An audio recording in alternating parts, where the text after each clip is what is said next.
Hey, this is Russell Moore, and this is Reading in Exile, where we go through the library here and talk about books to read or to think through or to recommend or to disrecommend. And some of you have asked me about books on early Christians and on the early church. And so I thought I'd show you some of the books that I really like on that issue. Not talking about church fathers. We can talk about that later on. There's a lot of church fathers to work through, but just about the early Christians themselves. And I think one of the reasons that this is important and significant is because I think there's a tendency either to assume that the early church is the same as what, in every respect, is what we encounter now in terms of a North American market-driven sort of Christianity, or to idealize the early church in the sense of thinking, well, in the early church, you would have had people loving each other, not the scandals, not the whatever. Well, we know from the New Testament, even before the book of Acts, Jesus is warning about what's going to go on within religious communities and within the people of God. That starts to happen even with the disciples. At various levels. And then, of course, you see in 1 Corinthians and 2 Corinthians and Galatians and elsewhere. So when you're thinking about sort of post-Book of Acts, what's happening among Christians, I was thinking about this because a friend of mine, Glenn Packiam, pastor in Colorado Springs, he and I were having a conversation yesterday and brought up this a couple of books that we both have loved. One of them being, and I don't have it here with me, but Robert Louis Wilkins' book. Here's another one that he did called The Spirit of Early Christian Thought, which is also good. But he has one called The Christians as the Romans Saw Them. And just trying to explain how bizarre it would have seemed to the Roman Empire to see these Christians who weren't doing the Caesar veneration. Only that had stuck through the years. They refused to do Caesar veneration. They refused to worship the other gods, and they were out of step with society. Their practices were so bizarre. They were accused of cannibalism and so forth because of the Lord's Supper.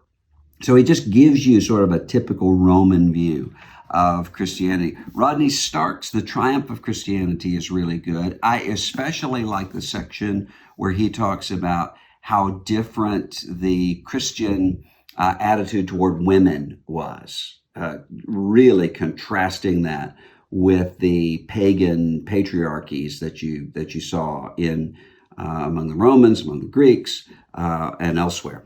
Here's a really good one, and this is one that we were talking about yesterday, The Patient Ferment of the Early Church, where he talks about, uses that metaphor that Jesus uses for the kingdom of yeast.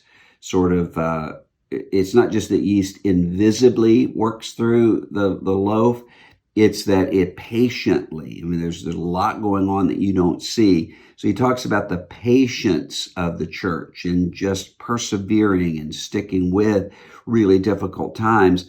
But like yeast, there's a ferment, there's a bubbling that's going on, there's an energy that's taking place, and he demonstrates how that happens and how unlikely and improbable that something like Christianity would emerge. I mean, it would almost be like looking into the future and seeing that Western culture is dominated by Jehovah's Witnesses. Well, I mean, not even that, because that's sort of parasitic off of that heresy of Christianity. This is even more bizarre than that, to see this succeed, and he explains why.